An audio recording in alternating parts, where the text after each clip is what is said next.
जय श्री राम मित्रों, कैसे हैं आप। आशा करता हूँ आप स्वस्थ होंगे, प्रसन्न होंगे। ज्योतिष शास्त्र प्रत्यक्ष शास्त्र में काक निलय विचार, कौवे के घोंसले से शुभाशुभ विचार भी इसमें बताया गया है।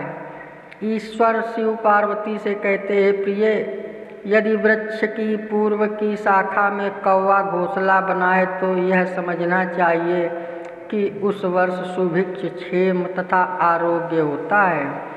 वृक्षस्य पूर्व शाखायां निलयं कुरुते खगाः, सुभिक्षं क्षेमम् आरोग्यं तस्मिन् वर्षे न संशयः। इसी प्रकार आगे बताया गया है कि वृक्ष के अग्निकोण की शाखा में कौवा घोंसला बनाए तो मेघ कम वृष्टि वाले होते हैं और दुर्भिक्ष होता है। दक्षिण भाग में घोंसला बनाए तो 2 मास तक वर्षा होती है, तदंतर पाला तुषार पड़ता है। नैऋत्य दिशा में घोंसला बनाए तो पहले तो वर्षा नहीं होती, लेकिन बाद में खूब वर्षा होती है।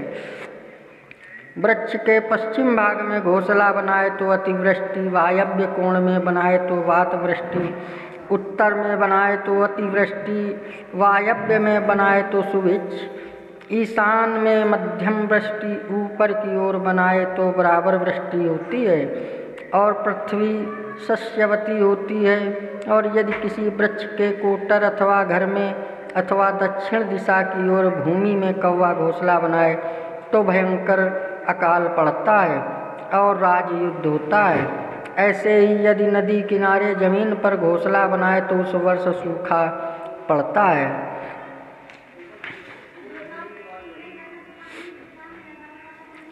इसमें बताया गया है कि बिना मांस के उद्देश्य से यदि कहीं पर कौवे अचानक इकट्ठे हों तो समझना चाहिए कि शीघ्र ही अकाल पड़ने वाला है।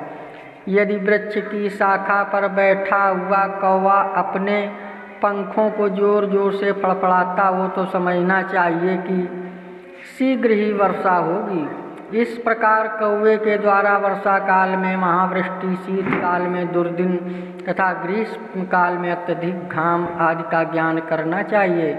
वर्षा ज्ञान की इस प्रकार की विचित्र एवं रोचक बातें इस गुरु संहिता में बताई गई हैं।